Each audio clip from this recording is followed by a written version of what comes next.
Assalamualaikum warahmatullahi wabarakatuh.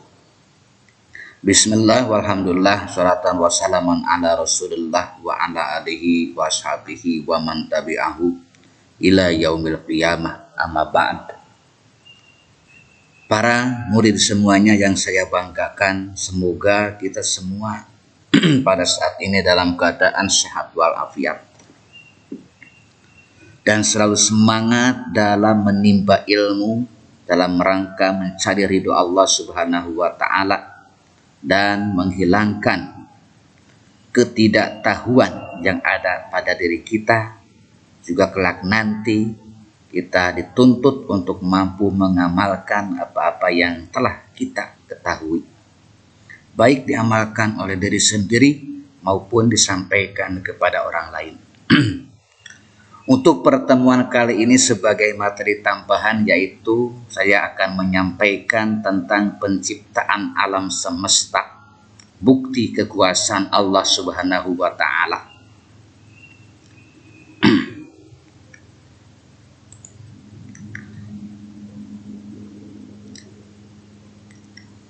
Penciptaan alam semesta sebagai bukti kekuasaan Allah Subhanahu wa Ta'ala ini berkaitan dengan Quran surat Al-Anbiya surat ke-21 ayat 30. A'udzu billahi minasyaitonir rajim. Bismillahirrahmanirrahim.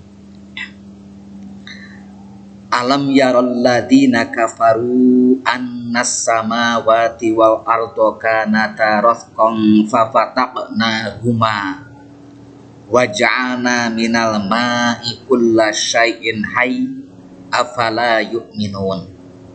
Wallahu a'lam lafdhan wa maknan. Apakah orang-orang kafir tidak mengetahui annas samawati wal ard,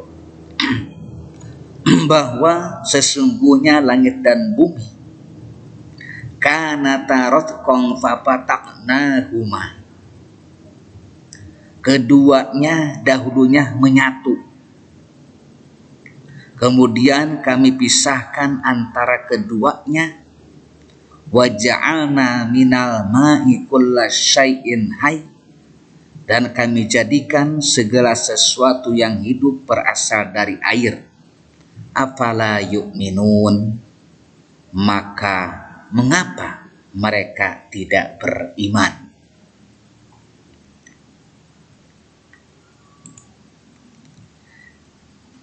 Adapun isi kandungan dari Quran surat Al-Anbiya, yaitu surat ke-21 ayat 30. Pertama adalah menjelaskan ketidaktahuan orang kafir Mekah terhadap segala ciptaan Allah Subhanahu wa Ta'ala.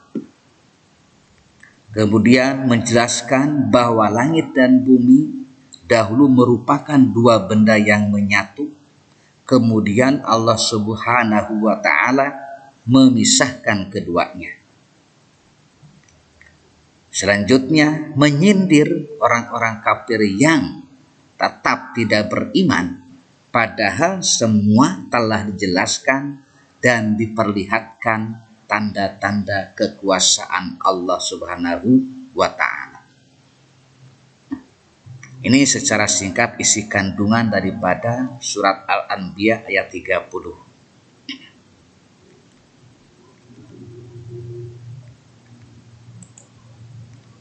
Kemudian ada kaitannya juga dengan Quran surat Al-A'raf surat ke-7 ayat 54.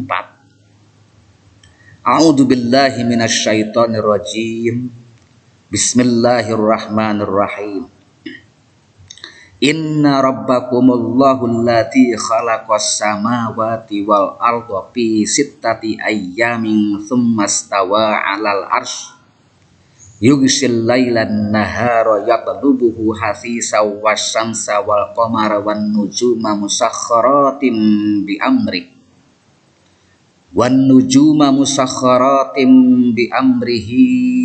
ala lahul khalqu wal amr tabarakallahu rabbul alamin. Inna rabbakumullahu alladzi sesungguhnya, sungguh Tuhanmu adalah Allah. Khalaqas samawati wal arda, Allah yang telah menciptakan langit dan bumi bisittati ayyamin, dalam 6 masa. Summastawa alal arsy, summastawa alal arsy, lalu dia Allah bersemayam di atas arsy. Ini pengertian bersemayam di atas arsy itu bukan dalam artian duduk, bukan dalam artian Allah berupa jisim kemudian duduk di atas arsy.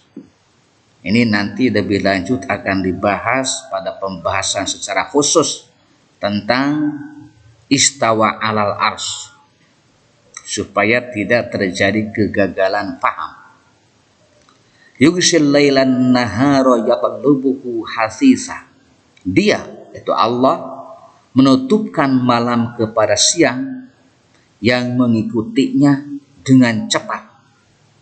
Wasyamsa, dan Allah menciptakan matahari, wal qamara, dan bulan, wan nujuma, dan bintang-bintang, musakhkharatim bi amri, semuanya tunduk kepada perintah Allah.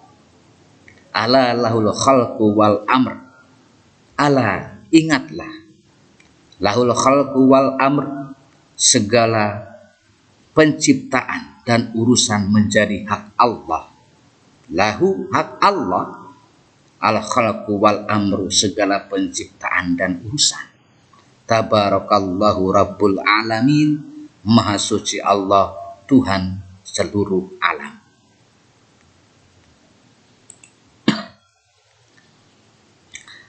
Kemudian isi kandungan daripada Quran surat Al-A'raf surat ke-7 ayat 54 adalah menjelaskan bahwa langit dan bumi diciptakan Allah Subhanahu wa taala selama 6 masa.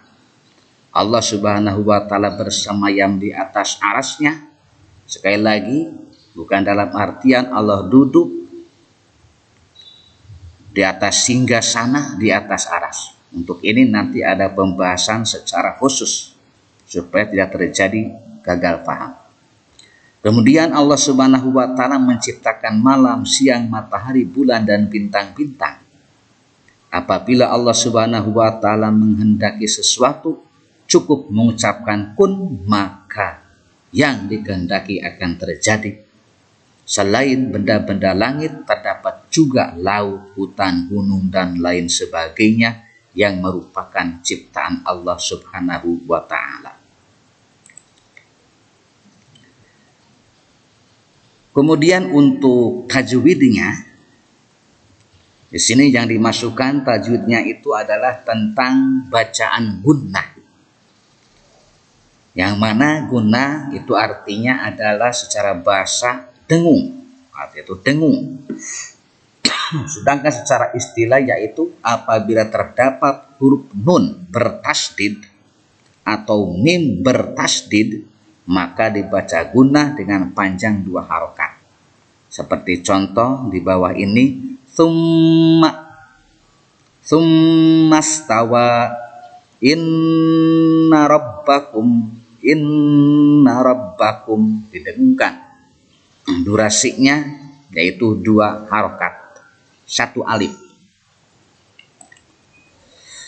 Contoh perilaku mengamalkan Quran surat Al-Anbiya surat ke-21 ayat 30 dan Quran surat Al-A'raf surat ke-7 ayat 54. Ini contoh perilaku dalam mengamalkannya, yaitu senantiasa mensyukuri segala ciptaan Allah. Ciptaannya itu ciptaan Allah, baik yang tidak terlihat maupun yang terlihat.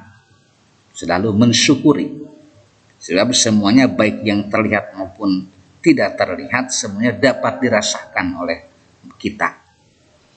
Kemudian tidak merusak lingkungan sekitar, seperti tidak membuang sampah sembarangan. Ini sebagai bentuk perilaku dalam mengamalkan ayat tersebut. Selalu lingkungan yang ada di sekitar rumah kita, di sekitar kita, kemudian lingkungan yang ada di sekolah, lingkungan yang ada di perjalanan, semuanya dijaga, dipelihara supaya tidak terjadi kerusakan kepada lingkungan kita. Kemudian selalu berzikir kepada Allah Subhanahu wa taala siang dan malam. Artinya selalu mengingat Allah baik siang maupun malam. Kemudian memanfaatkan air dengan tidak israf atau berlebihan. Selain memanfaatkan air juga, kita sebagai makhluk manusia bernama manusia selalu menjaga air. Karena air adalah merupakan salah satu kebutuhan yang sangat penting dalam kehidupan manusia. Ini harus selalu dijaga.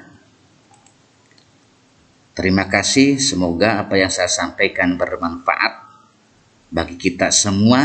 Selamat belajar, selamat beraktivitas, dan selalu rajin dalam membaca buku, selalu rajin dalam meneliti. Kemudian apa-apa yang tidak dapat dipahami, silakan untuk ditanyakan pada pertemuan tatap muka. Sekian, wallahu a'lam bishawab, wallahu muwaffiq ila aqwamit thoriq. Wassalamualaikum warahmatullahi wabarakatuh.